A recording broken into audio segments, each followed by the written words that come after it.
Hey, I'm Aisha. You can now watch UCF TV 24 hours a day on Bright House Digital Channel 1.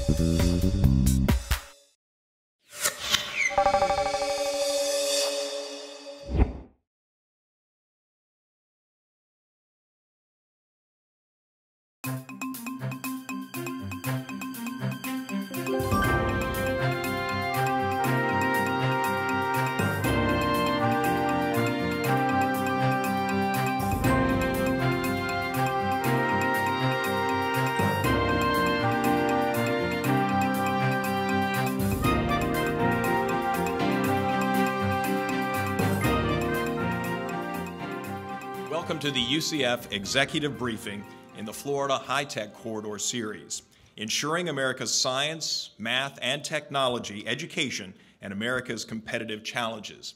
Now, we have just heard from Norm Augustine, Chairman and CEO Emeritus Lockheed Martin. I'd now like our panel to join us here and Norm on the stage. As I call your name, please come up and take a seat. Joining us on the panel, we have Lisa Deeker from the College of Education. Among her many interests, Dr. Deeker is leading work to create simulated classroom environments for teachers. Lisa? Oh, coming up the back way here.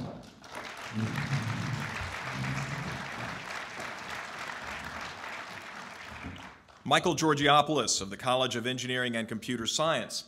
Among many things, he's working with software aimed at motivating middle and high school students to pursue careers in science, technology, engineering, and math.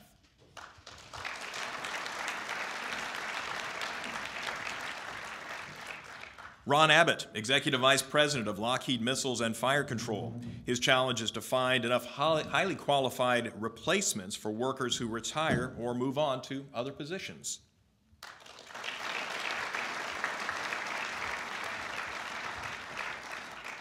Judy Cunningham, in her role as Deputy Superintendent for Curriculum and Instruction Services in Orange County Schools, it's her job to make sure our students are prepared for college and beyond.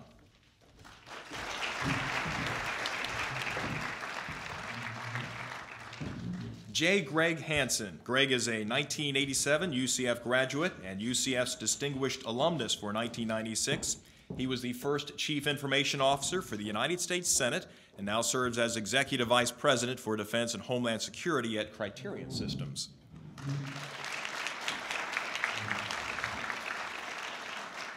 And last but certainly not least, Jim Clamens. He's Vice President of Engineering for the Government Communications System of Harris Corporation. He also works with the Palm Bay High First Robotics Team and the Palm Bay High Pirate Academy. PIRATE stands for Program for Independent Research, Advanced Technology, Engineering, and Science.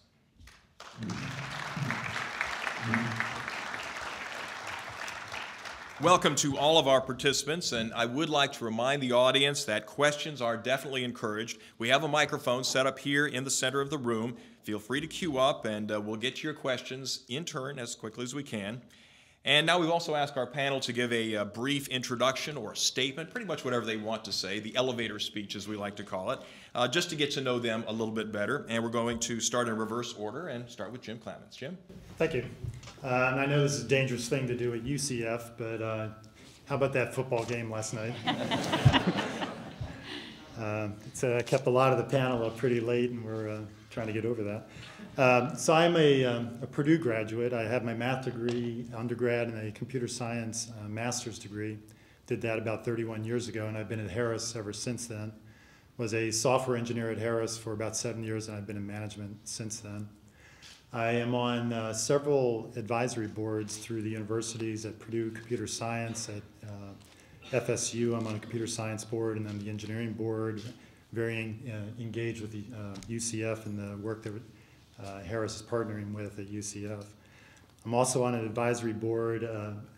Florida State has a Florida Consortia for Research in STEM, and for the last 2 years funded by the state, and have been involved with that, and it's been a wonderful experience. As you mentioned, I'm working with the local high schools. We have a very rich K-12 program through Harris outreach to the local schools. Hopefully we'll talk about that. And hopefully, Norm kind of painted a bleak picture, and hopefully through the panel discussion we can maybe find some highlights of some good things that are going on. Definitely will. All right, thank you so much. Greg. Well, good morning. I began life as a cadet at the Air Force Academy, and while I was there, I planned to fly jets like all Air Force Academy cadets do. My senior year, I found out that I wouldn't be doing that because, unfortunately, I have no depth perception, so everything looks flat. So, Norm, the world really is flat.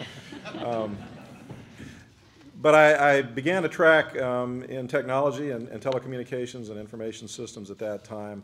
And fast forward to 1984 when I came here to get a doctorate in computer science. I just want to thank UCF for having such a profound impact on my life and guiding me. People ask me what's the most challenging thing you've ever done. You know, was it being a cadet at the Academy, or was it, you know, being the CIO at the United States Senate? The most challenging thing I've ever done was getting a doctorate at the University of Central Florida in 1985, 86, 87. The Air Force sent me here and I had 3 years to do it, and the Department of Computer Science here had different ideas. They told me I'd get it done when I did something significant, so it took 3.5 years. Anyway, after a wonderful 5 years at the United States Senate, taking care of the senators and their information technology, I've moved back into industry now where I'm with a young company but very fast growing high-tech company in Northern Virginia. And I get to work in areas like information assurance and enterprise architecture and high-performance computing. So thank you very much for having me back today. All right, thank you so much, Greg. Judy, tell us a little bit about what you do. Well, I am a rare breed here. I'm a native of Orlando. I've lived here just about all my life in Florida. And I am also a UCF graduate with my graduate work done here as well. And it is because of UCF that I think I sit here today. I have devoted over 30 years to public education. That's my background. I'm not a pilot, and I'm not an engineer. I taught for 11.5 years in public school right here in Orange County and have moved up ever since. I've been a teacher and a principal for many years at University High School and then moved into the district level and now sit here as the Deputy Superintendent representing Mr. Blocker today for Orange County Public Schools for curriculum and instruction. And my passion, over 30 years, I also heard the bleak picture that was painted, but I believe with help from the community, we can make a turnaround. We have to make a turnaround. I believe there are good things in public education, and we have to find a way to work with our children, because if we don't, they won't be able to help me in my old age, and I'm going to need that, so we need to keep going. We all need the kids, definitely. Ron? So I'm a product of California schools, and over the last 10 years have kind of relocated across the state through Dallas, and in fact I had the opportunity to run a lot of the missile programs that Norm started at their Dallas operations. My background is engineering. I have 2 degrees in thermodynamics, and yes, people do actually use thermodynamics in real life. Here, what has really attracted me and why I'm spending the time in the state that I have been on this subject is that as part of Enterprise Florida, I work on looking at what challenges are for growth in the state and trying to target growth markets.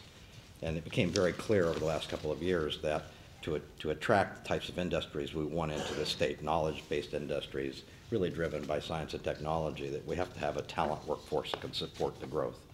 And when we go look at the numbers, it doesn't add up. We're not keeping up with the demands of current industry, much less attracting new industry to the state.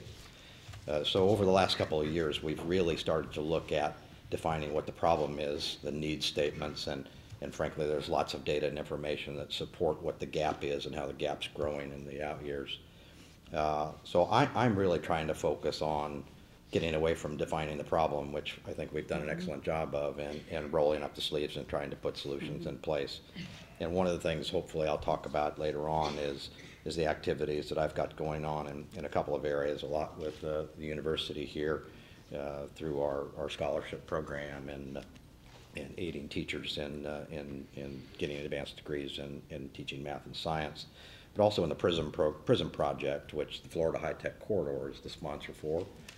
And the PRISM project is an alignment between business and the Central Florida School Board Coalition. Now, believe me, that scared me to death the first time I got invited to one of those meetings, because business usually doesn't mingle too well with the school boards, and it had 9 school board members all in one room. they are interested in the same problems we are, and they recognize what the issues are. And we have the ability now, I think, with help from the university, coordination through a lot of the industries across the central part of the state, and a good working relationship with the school boards to make a big difference. And Eric Smith, the new Commissioner of Education in the last couple of years, has made a commitment to look at how we can pilot all kinds of best practices and ideas in teaching math and science. So I think we have the opportunities, we've got the momentum, and we've got the support in the state to make a difference. And that's really why I'm here. And hopefully we can come up with some good ideas today. I hear a common theme of potential here, so we'll hopefully build on that as well. Michael. Hi, I'm Michael Georgopoulos, and I was born in Athens, Greece back in 1957. So I'm over 50 years old. And I got my degree. It was called a diploma. It is a 5-year degree in electrical engineering back in 1981. And then I came to the US in 1981 at the University of Connecticut. My advisor was Greek. And we went through hell, with her for the next 5 or 6 years. I got my PhD in 1986. And I joined UCF in January 1987, and I have been at UCF since then. I have been involved, obviously, as a professor in the School of ECS in a lot of research activities, as we all are as professors at the university. In the last 7 or 8 years, I have increased my interest in educational activities, especially integration of research and education. And I have been recently involved in a big project that was supported by the National Science Foundation to achieve some of the issues that Norm has brought up in his talk, the issue of increasing the STEM workforce. So that's a big project that's supported by NSF. It's a big coalition of faculty and administrators and UCF offices, and we try to increase the number of STEM graduates at UCF. And hopefully I'll be able to say a few more things about this project and other projects that I'm involved that could address some of the issues that Norm has brought up. Thank you. Excellent. Thank you, Mark. And Lisa. Good morning. I'm Lisa Deeker, and I'm a professor in the College of Education. Came via the way of the University of Illinois, where my doctorate was actually in special education with a passion and emphasis on children with disabilities and children of poverty having access to mathematics and science. One of my roles currently is the director and the privilege of running the Lockheed Martin Mathematics and Science Academy, founded in 1992 by Dr. Michael Hines, and Dr. Augustine was a part of that initiative, and so thank you for that. Currently, that initiative has prepared over 466 teachers, which I think is a huge celebration, and thank you to Lockheed Martin Corporation for that support. The program has 2 arms, and as I'm going to refer to that today, I'll just give you a very brief overview. We have amazing faculty in the Academy that work with our K-8 teachers, adding to those teachers who are currently teaching kindergarten through 8th grade strong mathematics and science content, and the support from Lockheed pays for them to get that master's degree. So it's an amazing program and some very strong teachers. The second program is newer, and it takes people in the field of science and mathematics and creates teachers. And so they come to us with strong content knowledge, and we provide them the pedagogy to become teachers in middle school. If you didn't know, there's some new reports out called the Forgotten Middle School, and we need teachers in the middle school level, especially in the areas of mathematics and science.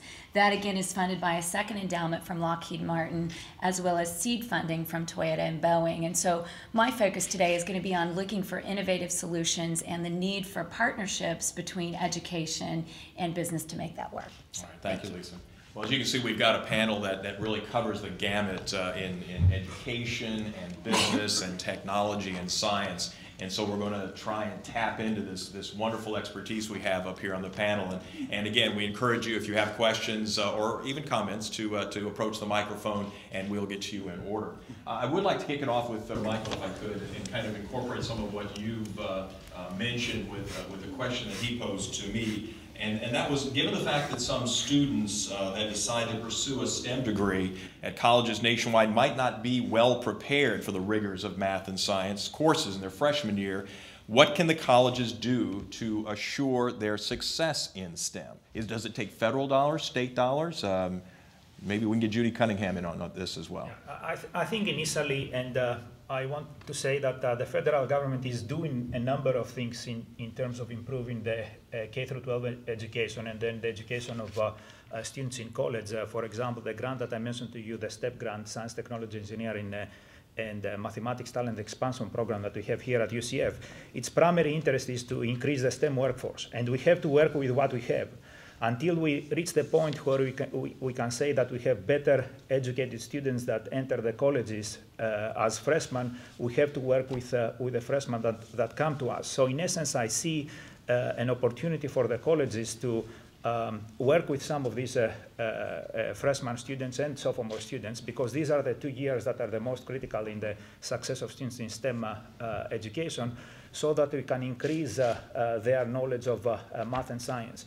And some of the reasons that the students mention in college why they leave the STEM discipline is because they are discouraged with the competitiveness of the STEM nature, poor teaching, poor advising. They don't feel that they are a part of a community that focuses on the same goal. And I think through these programs, like the STEP program that I mentioned at NSF, we try to build a community where we bring together the faculty and the students and the graduate students to help these freshmen and sophomore to achieve their goals. So in essence, I think that there are ways that if we can create learning communities that they understand the problem and they help these kids with better advising and better teaching and better interaction with the faculty, we can improve short-term some of these problems that Norm has mentioned. So we're talking about better teachers and also better classroom education, which brings us to both Lisa and Judy. Let me jump over to Judy, I guess, first and talk a little bit about the classroom side. I want to go back a minute to what Norm said when we started talking about the idea of standards. It's historical in our country that we have 50 states and that education is left to the local level. That's been something that I think our country has felt very strongly about. But I concur with what Norm said in the sense that standards,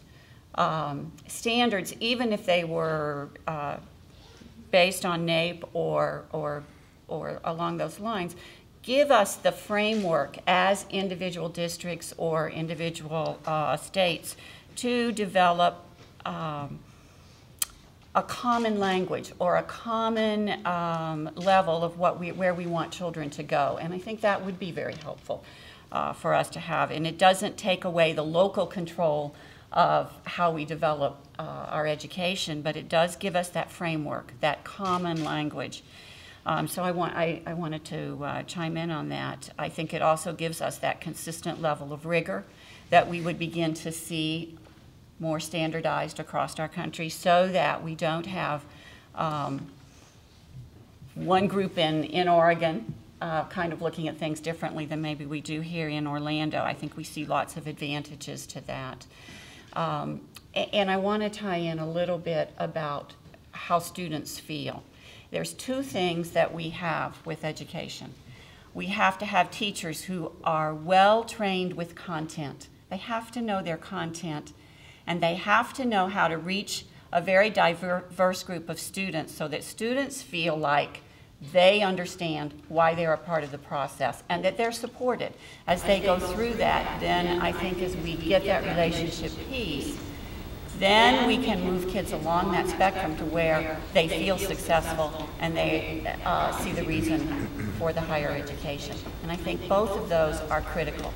We have to have well-trained teachers in content, and we have to provide them that support as they go along, all the way up through college, or they won't be successful. Well, I want to get Jim in on a question that I have, but let me start with Lisa if I could, because I know that you've been involved in programs that reach out, particularly to teachers, and using software and working with teachers in creating simulated urban settings, if you will.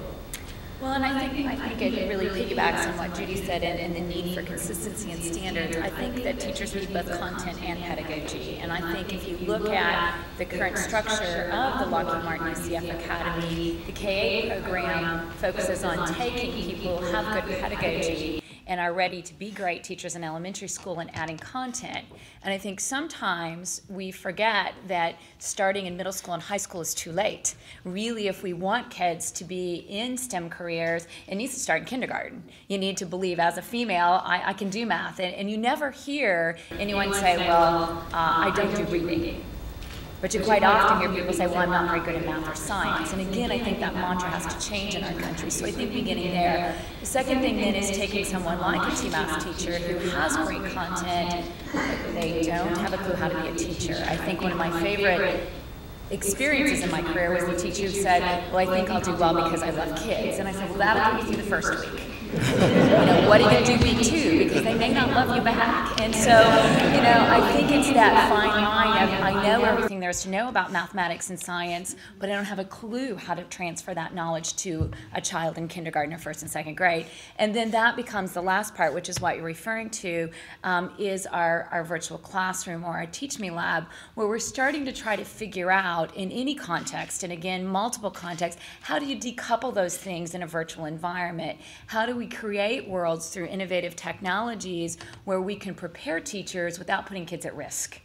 I love it when and they mess up in a virtual environment, the kid forgives them. When you mess up in teaching a child in 5th grade, they remember it until May. And so you don't get a second chance when it's a real child. And so I think we need innovative solutions to start to help teachers learn new skills, and that's where I think we have to go. I don't think we can continue to do things exactly the way we have in the past. Well, if kids could have as much fun as they do in programs like the robotics program, the first robotics program, I don't think there would be any problem. Maybe, Jim, if you could weigh in a little bit on some of your experience. I've been to those, and the kids just get so excited about math, science, and technology. So I'll play politicians. That's a great question, but let me answer something else first. So I have a comment about the standards. And one of my first board meetings for the FCR STEM, I made a comment about the standards and standard testing and the FCATs and how teachers are teaching to the test. And it turned out I was sitting next to somebody from the State Board of Education, and I got a lecture for the next half hour about standards and what standards really are. But I had too much interaction with schools and students, parents, and teachers to know that there aren't problems with the way we're dealing with the standards and the FCAT, that there are teachers teaching to the test, there are teachers that are coming out loving with wanting to use what they learned in college and go through these teaching methods, and they're hamstrung to do that because they have to teach to these standards. So I think we need, well, I understand standards. I think the standards have done great for Florida and raising Florida in its national standing. I think we have to find a way to solve some of the problems it has caused in our school systems. Now, first, that was a great question.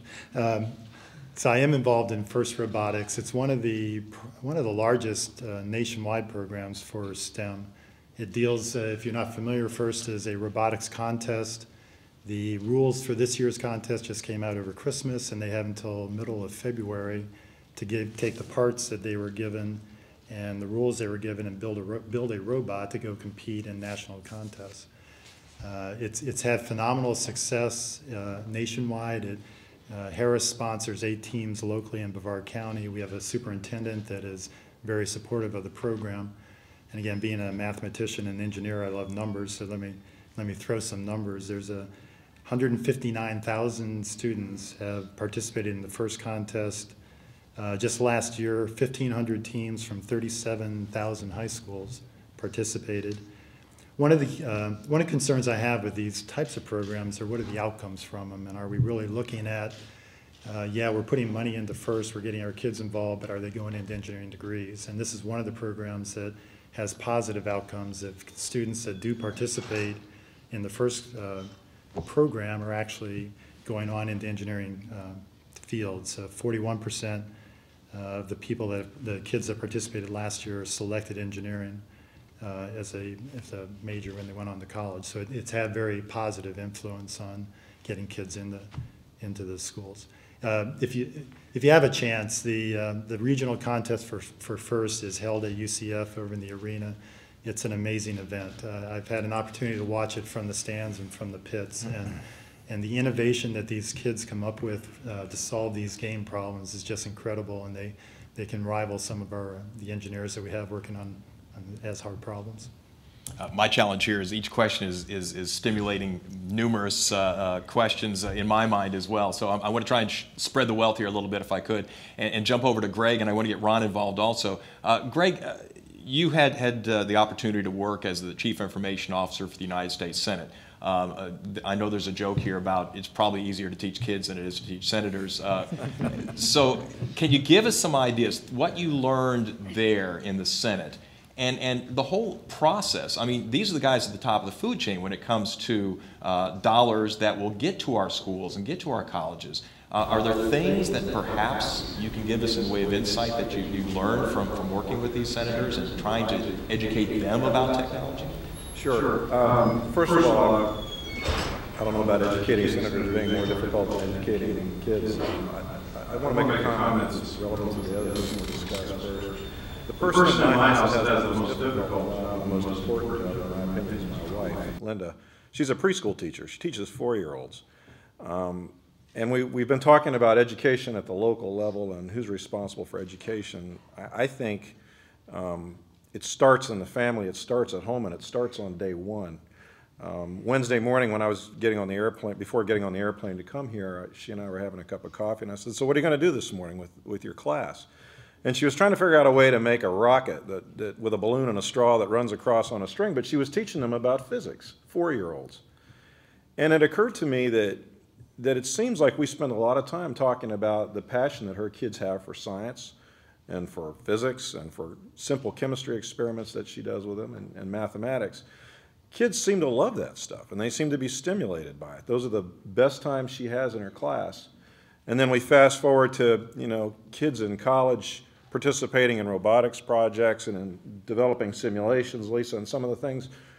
But somewhere in the middle, we lose a whole bunch of them. Somewhere in the middle, a whole bunch of them lose the passion for science and engineering and math. And I mean, I think there's shared responsibility for that.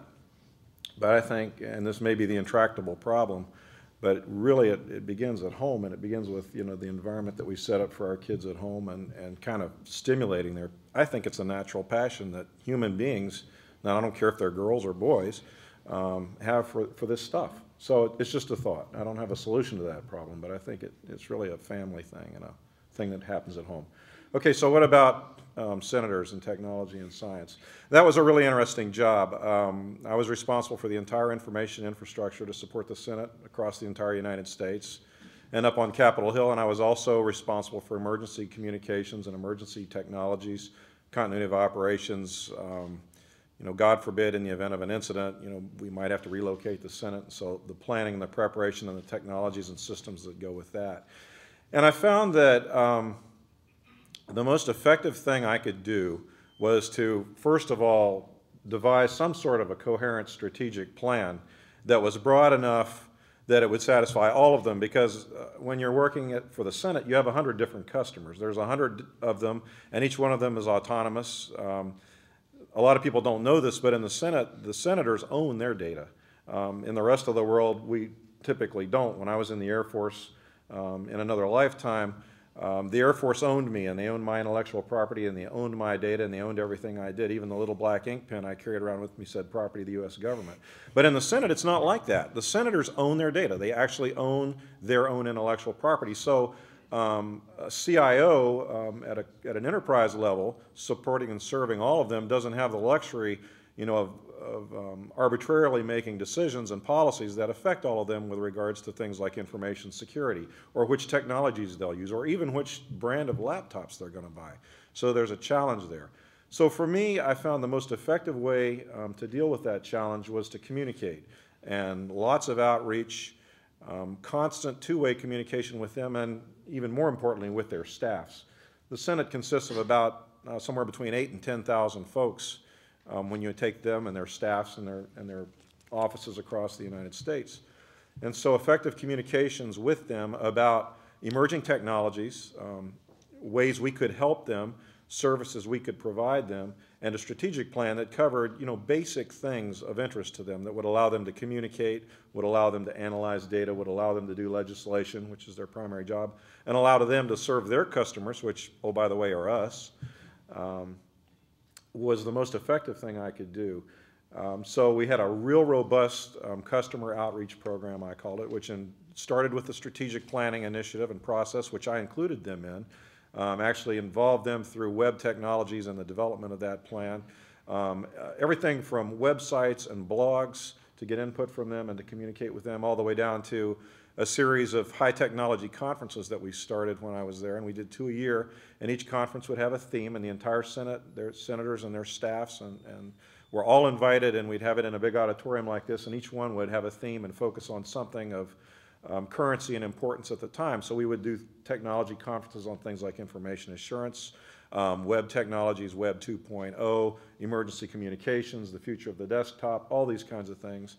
And we'd just kind of lay it all out for them and get their input and then work together on bringing new technologies in and on managing the infrastructure that we had. Well, what I'm hearing here is if Greg is, Greg's wife is not successful with her kids, or he wasn't successful in working with the senators, or the teachers are having issues, or the students are having issues, then Ron, you have a problem. Because according to USA Today, you were quoted anyway, saying that you're having a hard time, or will have a hard time, to replace about 140,000 people over the next 10 years, people who are retiring and that sort of thing. You've seen a 50% reduction in college enrollment in fields such as computer science, engineering, and IT programs. Where are you going to find the people? Are you going to have to go overseas? Can we home grow enough people to satisfy your workforce needs? Well, unfortunately, in our business, which deals with national security, we don't have that option. So it's a more difficult problem for us. I mean, right now, the 140,000 number that's the current population of the entire corporation, Lockheed Martin Corporation. And right now we can look at the demographics of that population, and we'll retire out or change out that entire population over the next 10 years. About 50% of that population is engineers. If I go down to this specific company that I'm responsible for here in Orlando, we'll exchange out our entire population in the same time period. Demographics no different. So what does that translate into? I can tell you that right now, I mean, our current pace is that we flip about 200 engineers a year. So we have to bring in 200 new engineers a year. And over the 10-year period, I can tell you exactly what the skill characteristics and needs of those engineers are. Now, I'm not unique, because I think as we look across the state, and Enterprise Florida and others have looked at this in a fair amount of detail. I mean, right now the state projects 2015, you're going to be 45,000 people short in the high-tech businesses. I mean, that's a big problem for the state. And that's not unusual across other states. North Carolina has recognized the same kind of trends and numbers. I think what you're going to have to watch out for is that we're going to be sniping from other states, and there's going to be a real war for talent in this area, which is probably not overall going to be healthy for the United States. If I kind of step back and ask, okay, well, you know, how does industry play into providing solutions, helping with solutions? Well, the first thing we can do is that we can transmit to the educational institutions, those that are providing this talent, what our needs are. So I think we have an obligation to go through and define what we think the demand's going to be going out into the future, and define the characteristics of those types of people in as broad a skills as we can. Then I think we can go back, and where I think there's a big issue is providing relevance. I think that these companies and corporations can help provide relevance in these critical topics. We talked a lot about, you know, loss in the middle schools. They're clearly, all the data pretty doggone consistent. You lose the females about 5th grade max. The males you lose about 7th grade. 7th grade corresponds with the algebra class. That gets a lot to standards. We had a good conversation, I think, on standards. I'm a big supporter of standards. I think the National Panel on Mathematics came up with a great set of standards. They're very simple, very clear standards. Things like in algebra proficiency with whole numbers, fractions, and various aspects of geometry and measurement. Fundamentals. I mean, what we find is when students get into high school, they fail because they don't have the fundamentals. They've lost the fundamentals. So I think the standards that are being proposed out of the national level are a good starting point, and we ought to adopt those standards. But in terms of providing relevance, We have several programs that we have on board right now. I'm happy to say there's a whole flock of folks from the company that I represent out in the audience today. All of these people that are sitting in the audience from our company today are math mentors. They work in their local communities with their local schools and provide mentorship. I'm a big believer that a lot of the issues start at home with the parents. I'm not a believer that that's a loss if the parents aren't there and can't do it. That I think you could substitute that. I think you can back that up. And if you can provide these mentors into the schools, catch the children at the right age, that I think you can get them over the hurdle, maintain the momentum. I believe if you could get through the algebra hurdle in 7th grade, that generally you've built enough momentum that they can start to move fairly well through high school. But I think the middle school is the crucial point. On science, I think we've got it all wrong. And probably a lot of other people say the same thing. I think on science, you can't teach science sitting lined up in a classroom in a bunch of chairs. I think science has to be dealt with differently. And I think science offers the opportunity to provide relevance back to the reason why you're doing the mathematics piece.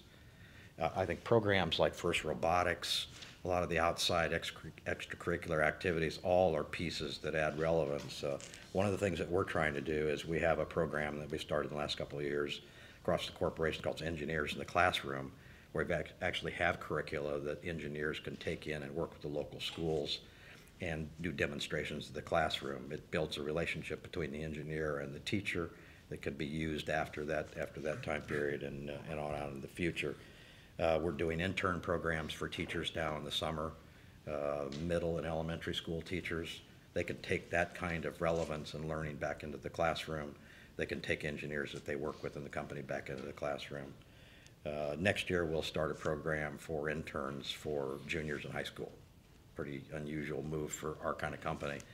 But I think we're really trying to get the word back out into the school systems that this is not nerdy stuff. This is fun and exciting. It's relevant. It's things that you read about in the newspapers that are getting worked. And I think we have an obligation and the ability to go and add a lot of relevance to the STEM curriculum.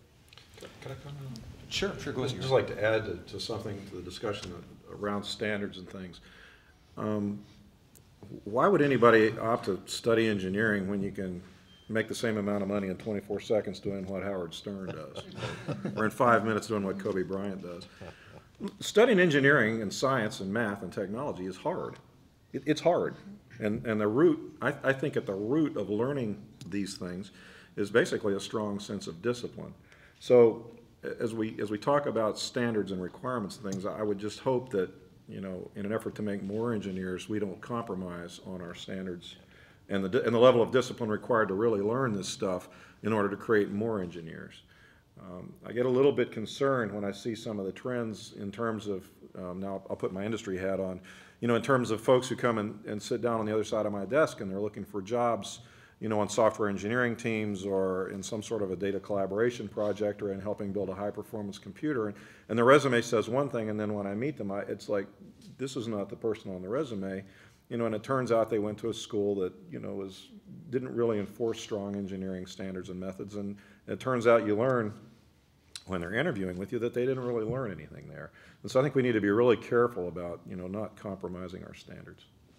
I think something that pops into my head as a word is consistency. I'm hearing, about Lisa and Michael's programs, which are bright spots. The first program, which is a bright spot, and kind of integrating all of these things together with the school curriculum and making them all happen. Perhaps I'm just oversimplifying it. Jim, you had a comment?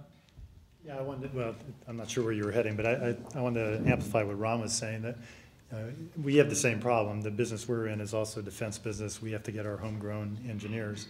And I think that's why you see all of the industry partners out participating in K-12 activities. AIA just came out with a report Tuesday that is revitalizing the 21st century for aerospace. And there's like 20 pages in this report that is everything that all the industry partners are doing towards K-12 activities. And the report it reports at least that each company is putting in about $8 million a year towards this outreach activity. And one of the things we find when we go into the elementary schools or into the K-12 is a lot of kids just don't know what engineering is. And given that about 5% of the working population are engineers, I guess that's not really too surprising. And I guess it would be a little bit more surprising from our area, where Brevard County is a lot of engineers because of Harris Corporation, but we still find that those students don't know what engineers are, don't know what they do, don't know what they bring to the society, and worse yet, the teachers don't know. So when you ask the teachers will ask, well, why do I need more engineers? Well, because that's what makes our standard of living what it is. That's what makes our innovation. That's what creates the jobs for the other 96% of the people. I think we need more outreach in that kind of area of just what is an engineer, what are engineering fields, and how does that help our economy? Well, how do we do that? That's where I was going with it, is if we have these bright spots and it seems to be, and I use the term consistency or lack of consistency in making it all happen, business is putting money into it, the school system is putting all the resources they have into it, everyone, business and the school system, is consistently being faced with budget issues that is putting a stranglehold on their ability to do things. How do we improve these scores? How do we bring it up? That's the big question that we're struggling to answer here. Jim? No, please go ahead. So at least one comment. There's a bunch of recommendations in the AIA report, and I don't know if we'll have time to go through them, but one of the recommendations is to form a board at the national level for STEM. The other recommendation is to form boards at the state level. And Ron and I were in a panel discussion in December talking about what works in mathematics that was put on by Eric Smith. After that, he approached us about forming a committee in Florida and getting corporate involvement in that committee. And I recommend and encourage that he goes forward and creates that committee and gets the academic and industry boards on there. I think one of the problems we have is there's a lot of activities going on through industry, but a lot of them are not coordinated, and a lot of them we don't know what the real outcomes of those are.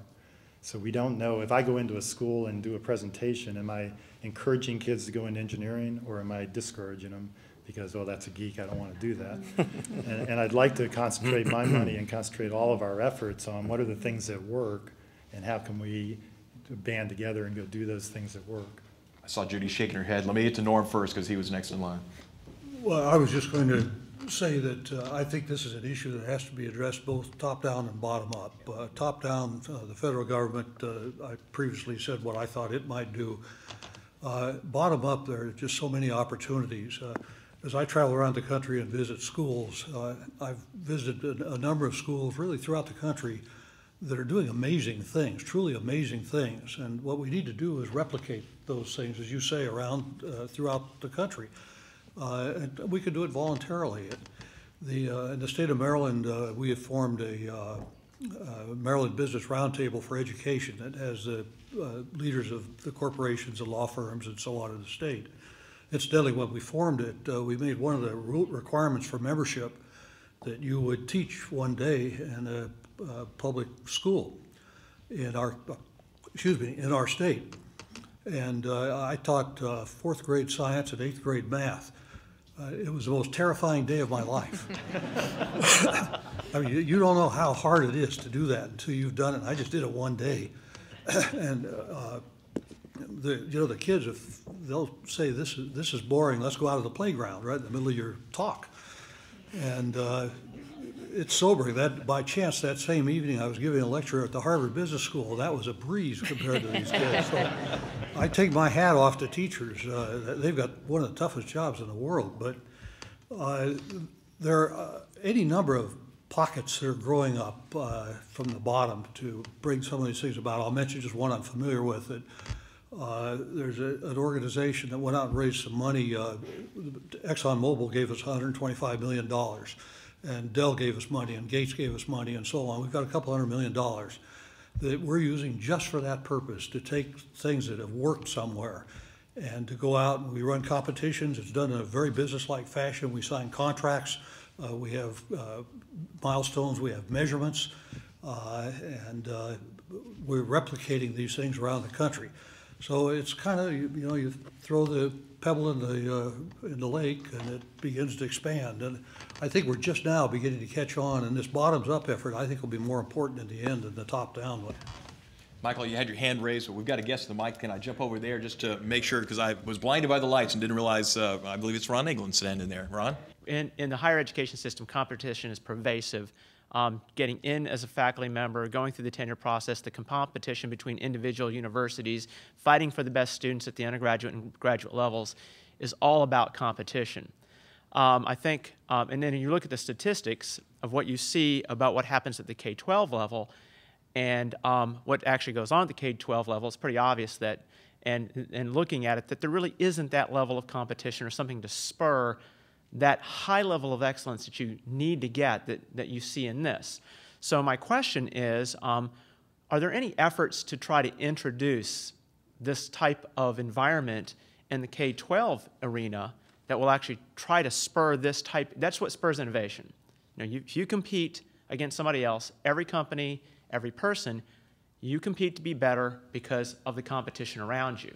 So is there anything going on? Is there any ideas to bring this into it and try to solve some of the problems just from the root cause of the problems themselves? Well, Michael, I know you've been competing for math grants. Maybe you'd like to tackle that one. Yeah, I kind of agree with you, Ron, and I'm not really going to provide an answer of whether there is something going on along these lines. I kind of agree with you that U.S. institutions are considered to be among the best around the world because of this competitive system that you talked about. I don't know if there is any effort to introduce a similar type of system for the K through 12 education. So I'm not too sure if I'm the right person to give you an answer on that. So I think one of the things that we can do in the near term is have some of these very well-educated engineers and scientists at the universities play a significant role, or in companies play a significant role in the K through 12 education, as we probably could move into a system where there is going to be a more competitive system to choose K through 12 teachers. So these engineers and these scientists at the universities and the companies could visit the middle schools and the high schools and give some relevance to the math and science that is taught there compared to what they see in their workplace. But also, I agree with some of the comments that were made by the panel that we need to have some assessment that tells us how good we are doing when we get involved with some interventions that we do in the K through 12 system, so that we can replicate, as Norm has said, some of the successes. Let's hear what I'm supposed to ask. What don't you agree with? You say you agree with some of the panel discussion, but not all no, of it. So. I guess I agreed with okay. some of the comments. I'm trying to get the controversy going here, folks. Lisa, you had a couple of comments? Yeah, I just wanted to say that I think there is some examples of competitive things emerging. One of the grants that is coming out of the College of Education in collaboration with Lockheed Martin and with Orange County Public Schools is to do some online gaming kinds of concepts on cell phones in algebra. So I think that's there, but I also would argue that I don't think it's just about competitive, because another theme I would say I heard is the word communication. And, you know, death at a distance means that I have to be able to talk to anybody, anywhere, anytime. And I really think that's at the core value of what you'll see in the revised standards in mathematics. The new high school document coming out says that kids need to have reasoning and sense making. That, you know, again, as an engineer, you can know the formula, but if you can't make sense of it and apply it to the situation. And so I think competitive is fine, but I don't think we want to create a world where we aren't creating communities of scholars talking to each other and learning, because that's what I truly believe happens in a strong learning community. All right, thanks, Lisa. Let's go back on out to the floor. Got another question? Mark Van Halla, PE with Orange County Public Works, but actually I'm here with the Florida Engineering Society also. Lockheed Martin and Harris have talked about getting in the classroom. How do we get our fellow engineers, scientists, and technicians into the classroom to put that 1 million hours to help our youngsters basically get a passion for engineering? When I was just there yesterday in a science, engineering, and planning fair doing a pop fly experiment with ping pong balls, getting them, these are 4th and 5th graders, but just playing, learning some lever motions, some physics, some moment arms and stuff like that. How do we do that for all of our profession, getting them back in the classroom, even if it's just for 1 hour at a time? Judy, let's start with you on that one. I want to roll back a minute, and then I will answer that question, because I want to go back to the competition a minute. I have to argue, or I have to say that as pre-K-12 educators, we see our role not necessarily as competitive, but that we have a responsibility that we have to get all children to a certain level. And that goes back a little bit to the very beginning on standards. The standards themselves are not the issue. Sometimes what we do with those standards in an accountability system makes them maybe not as effective as they should be, and I think that's what we're referring to when we go back to the FCAT setting. The other thing I think we have to remember is that we are a system, and you're competing for time. Our teachers' time. There are mandates coming down to do everything. We have to have X amount of this and X amount of that and X amount of reading, and you can only do this. And that we are competing for time and for what the capacity or what children can do. So when we say, how do we get into the schools? Well, we have lots of opportunities to get into school, and we have lots of volunteers that come in, and we encourage that. At some point, that's through our additions program, where you sign up, you volunteer, and you offer to come in and work in classrooms. And we have lots of folks that do that in a variety of settings. And then there's time in the day. So when you say, well, how can we get more people in? I think it comes back to, we have lots of initiatives going on. And how do we coordinate that to really put into what the schools, what we really want? What are the outcomes that we really want to see with this? And I think there are things going.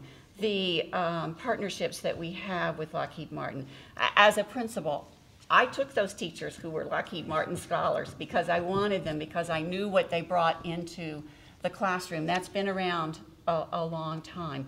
PRISM, those kinds of things where we're trying to coordinate the efforts to come into to K-12 and to work with children to give them what they need. And it go back a little bit to what you said. Yes, it starts with the family. We don't always have that luxury. Just in Orange County alone, I think 40% or more of our families are in poverty. Right now they're struggling. We have to fill that need. We have to look at how we fill that need, because that can't be a barrier as we take our children forward. So my answer is yes, we do have programs for volunteers to come in. Please sign up for them, and we can help coordinate that and work through this. We need that. We need those partnerships, and we need you to come forward. But we need to be a coordinated effort too.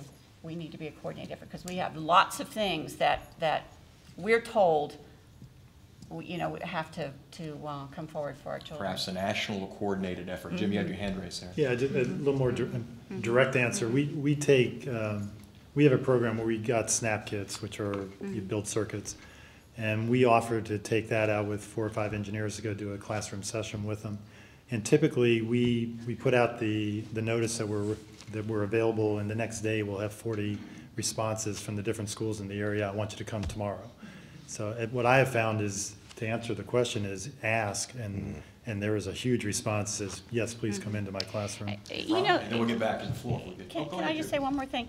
Back to the question on competition. As we look to build all children, one of the things that we do look to do is to put into our schools magnet programs or academies, where we hope that we can have kids, we can attract kids to that specialty. Engineering's one of them. That we hope that we build, because we want to attract kids in. And if kids see, oh, this is a magnet, this is special, I can be in that, that's how we hope to hook and maintain them as well. And those are areas where we look for partnerships to build that. So it might not be competitive, but it is, in a sense, a way to build that capacity and that hunger for it, maybe. I think that the piece that I'd add to this, but I think some great comments here. I'll end with this PRISM piece, which is a coordinated function. is that there are lots of competitions. Some of them are outside the school environment. There's a math counts competition, which we sponsor here in the region. We encourage those that we tutor in the math programs to participate in the math counts competitions. I think the FIRST Robotics, been a lot of conversation about FIRST Robotics. I second the motion. If you haven't been, you ought to go. My wife called me a nerd when I went in there, said you're in with all your fellow nerds here. But it's great. It's really wonderful competition. I think one of the problems you deal with in the competitive environment is that you have to make it feel like the student is not going against all the peer pressures in his school. So we have a program that we do through PRISM, which is a recognition program. And the recognition program now takes the student up in front of the student body with his parents present and recognizes him in front of everybody. Well, this is now kind of a, I heard of a program up in, I think it was Maryland, where they actually awarded them with these really nice kind of fleece jackets. And now kids are saying, well, how do I get one of those really nice fleece jackets? So I think you have to do something to make it so among your peers it's worth competing and winning. And that, I think, it's a dimension that we have to pay attention to. And kind of on the PRISM note, again, I'll go back. PRISM is a coalition between businesses and the Central Florida School Board Coalition. So that Central Florida School Board Coalition goes across the high-tech corridor, encompasses, I think it was 8 counties. I think we just added 2 in the last year. That has regular meetings where we coordinate with the school boards all of these kinds of activities. And it's all focused on math and science education. What can we do to improve math and science education, focused on 2 things, the teachers and the students. Has all the extracurricular activity pieces in it. But PRISM is heading in a direction that is trying to collect up best practices. I think what you're hearing in this panel and what we've heard everywhere we go is all over there are pockets of really good ideas, and they're being very successful at teaching math and science. The issue is, how do you spread that? I mean, Norm talked about a program that spreads it. I think that's great. PRISM is trying to collect those up and run a pilot in the central part of the state where we've got an unusual relationship with the educators, and start to share with other regions the best practices, things that are working. So across the 9 counties, share, here's the things that work in our schools, and then with the commissioner, he would like to see this expanded across other regions in the state. So, I'd encourage, if you don't know anything about PRISM, I'd be more than happy to talk to you about it. But PRISM is the collecting point for best practices, and it works directly back with the school boards to do what's best for the schools and the teachers and the students. Ron, I think we've got someone on the floor here also, if we can get another question in. I want to offer a concept, a utopian concept. If we took some of the bailout money that we put to the mortgages and the cars and all these things, and instead used it to fund all of these mandates that come down for classroom size and double blocks of reading, and someone up there can't do math because you really can't have a child in all these things all in one day. But if we used it to fund those things, and all of these displaced workers who are professionals in their field and well-educated in engineering or science or economics, and re-educate them as teachers, and then put them into the classroom and put that value there, sort of like that moonshot where everything went back to education, what would that do to our society's perception of the value of education and the fact that, yes, engineering and all this stuff is hard, and hard is good. It makes you better. So if we did this sort of thing, if this construct could be passed through the upper echelons and money actually came down with the mandates, and those people who are displaced got put into a useful career, teaching their skills to others, what would this do to change the construct of our nation? Norm, that sounds like your category. Okay, well, I think you're dead on. You have it exactly right. We could make a huge difference in our nation by doing just the things you said. And I do think that some of that money can go to the kinds of things you described. I also think that it's important that we pay a physics teacher more than a phys ed teacher, that we pay a good physics teacher more than a poor physics teacher. And that's a concept we haven't adopted yet, by and large. But I think we need to increase the income and the prestige of good teachers, and that could make a huge difference. We have a problem today. Ron says his wife calls him a nerd. I met my wife when I was in engineering school. She tells me that the odds were good, but the goods were odd. We've got a lot of turning around to do, but I think you're right on. It'll make a big difference.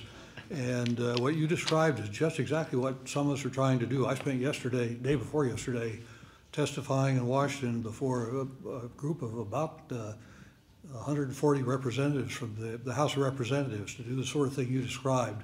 It got a very positive reaction, so I'm optimistic. Greg, do you think they opened some eyes while you were up there about the needs for technology when you were talking to our senators? Did they understand it? Yeah, they really did. They were very interested in what we had to say.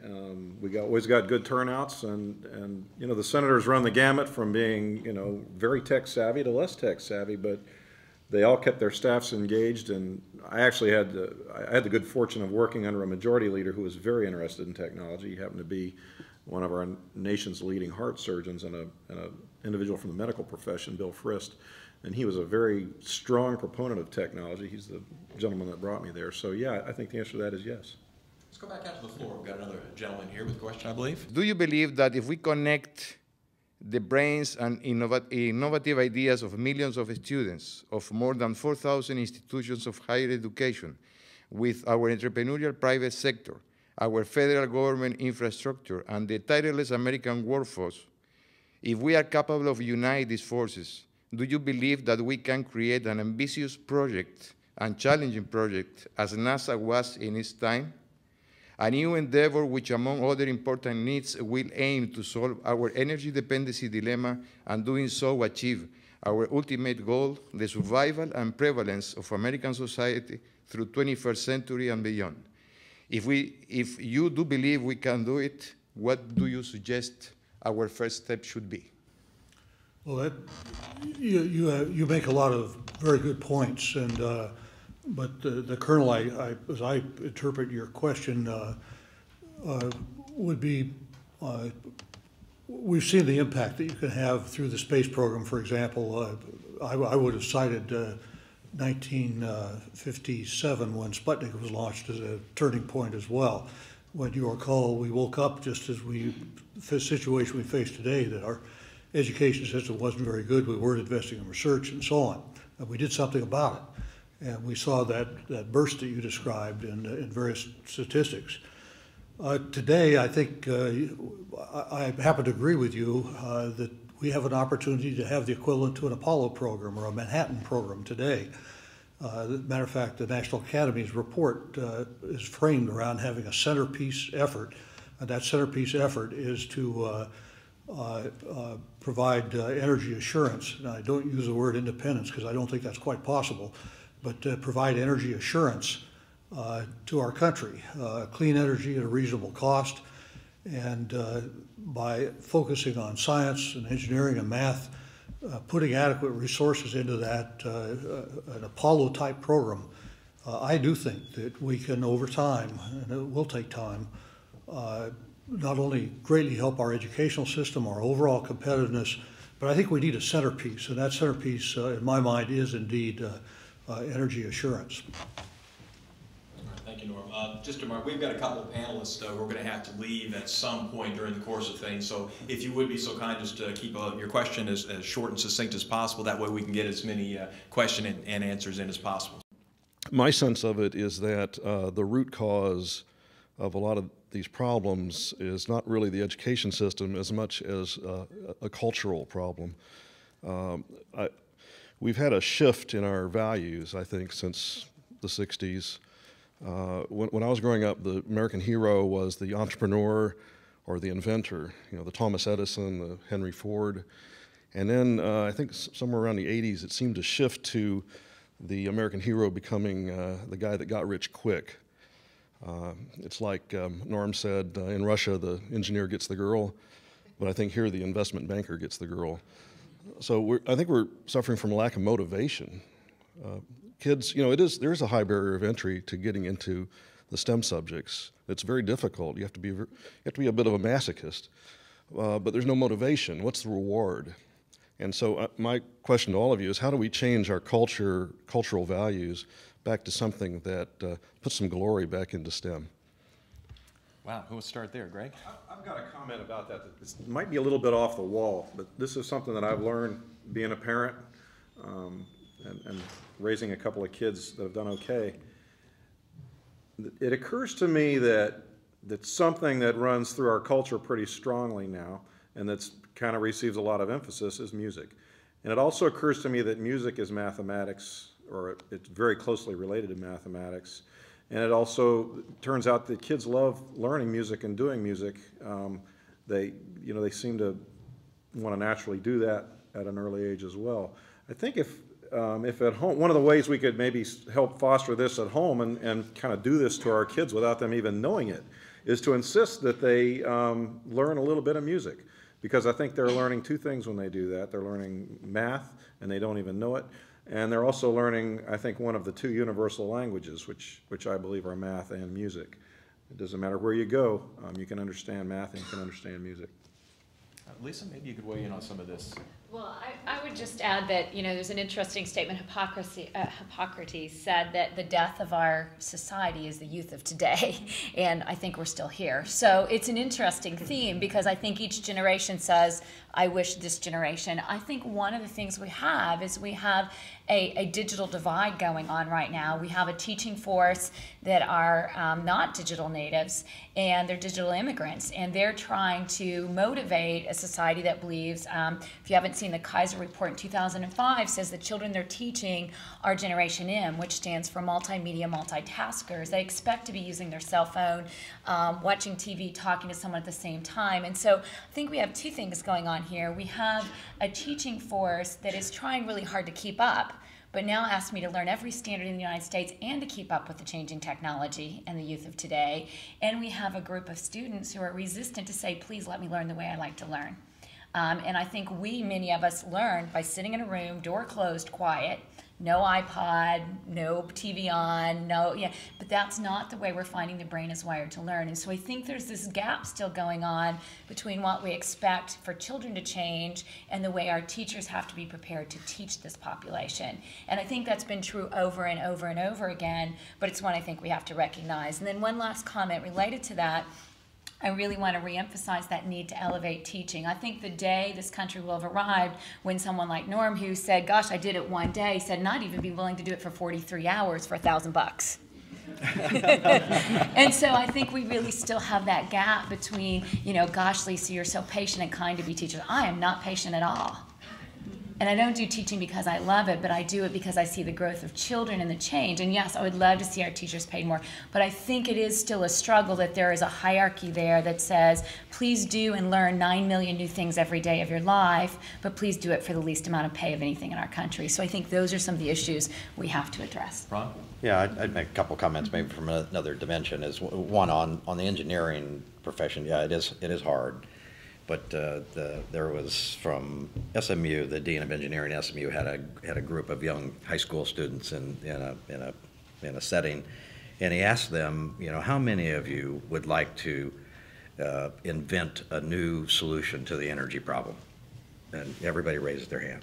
And he asked them a similar question on another topical technology. Everybody raised their hand, and then he said, how many would like to be engineers? And about 3 people raised their hand. So we have a branding issue.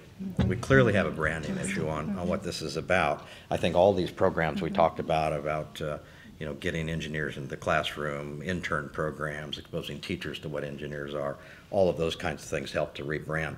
The other thing I'd say is that you got to go look at all the stakeholders in this deal, and certainly the parents are stakeholders.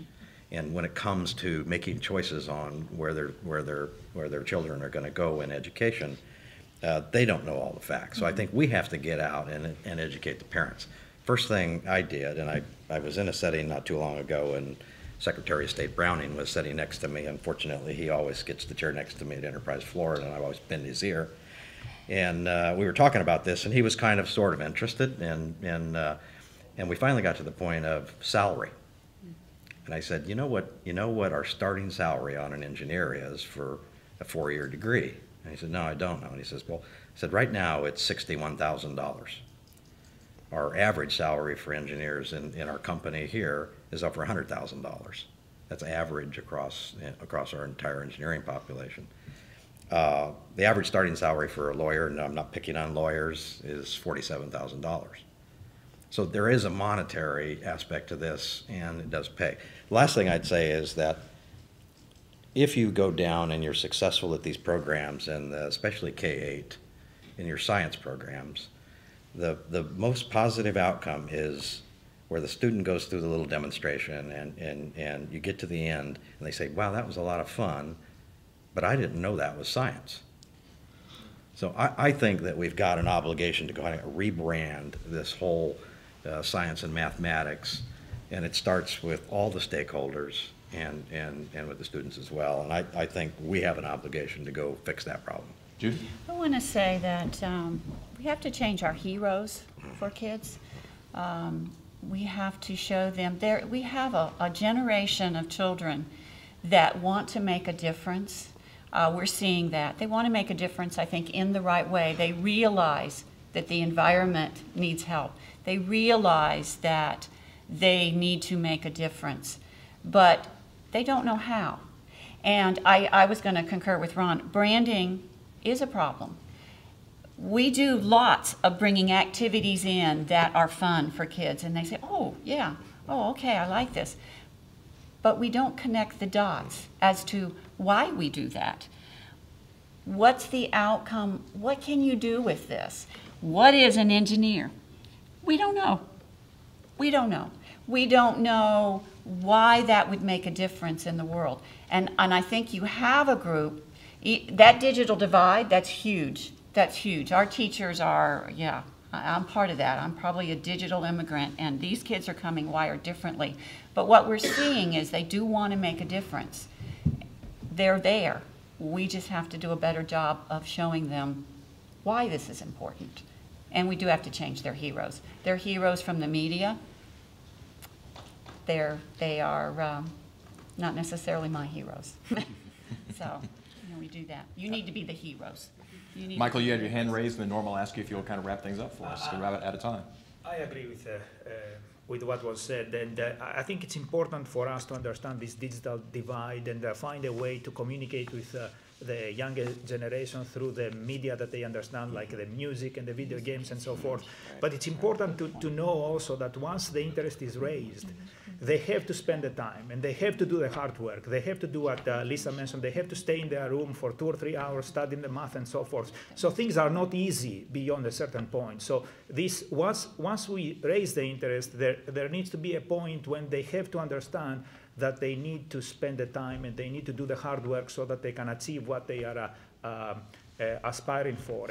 And somehow we have to communicate to them the joy and the enthusiasm that comes out of understanding something on your own and being able to communicate with your own words and maybe generate new knowledge yourself. So this is something that is the hardest thing to do sometimes, and I think that's something that we have to find a way of communicating to the kids. Norm, if you'd wrap it up for us, are there marketing and branding experts coming in with the Obama administration who are going to take care of this for us? You know, I once gave a speech proposing that we have a television program called LA Engineer. And, had about as much impact as most of my thoughts. But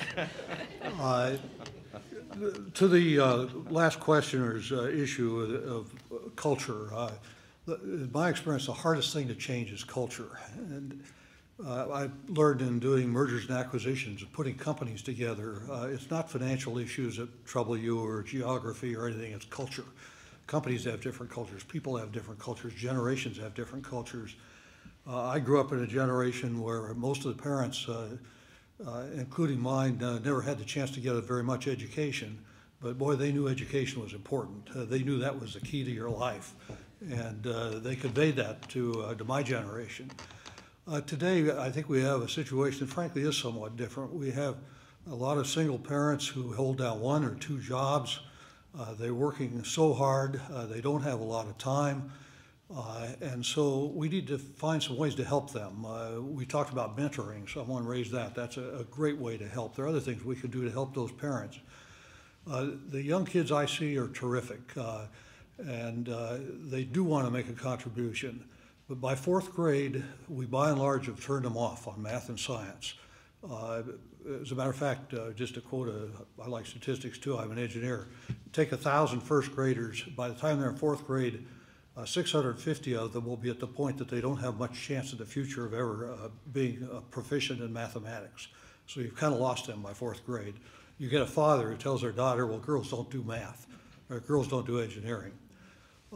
So we have these issues, but to come back to at least where I started out when you were kind enough to permit me to introduce the program, we have a great deal of attention today being focused on a very serious problem that our country faces. We'll find our way through that problem in time. But there is this other underlying issue that we absolutely have to get the attention of the public, and the fact that you're here shows that you care. And if each person here speaks to 10 people and each of them speaks to 10 people, it doesn't take very long until you begin to convey the importance of this issue. It is a solvable problem. It just takes commitment to do it. In the past, our country has faced many problems. We saw an education problem a century ago in terms of educating farmers and the likes. We created the land grant schools. World War II, well, during the Depression, Civilian Conservation Corps, World War II, the GI Bill had a huge impact. Sputnik had a huge impact. In this case, there won't be a Sputnik, there won't be a 9/11, there won't be a Pearl Harbor. So it's just up to us to get out and to convey the message. And I remain very optimistic. We know what to do, we just have to go do it. Norm, thank you so much. Obviously, we appreciate your wisdom and that of the panel as well. There are many more things we certainly could discuss here with this panel. And of course, you're all invited to come join us once again in the future to perhaps give an update, get an idea of exactly how we have progressed, and hopefully we will progress in the coming months and years. My thanks also to our guests who have been coming into the audience here, to Dr. Hitt, to Bob Rich, the Director of Corporate and Public Affairs at the College of Engineering and Computer Science, and to Bright House Networks for sponsoring the UCF Executive Briefing, ensuring America's science, math, and technology education and America's competitive challenges.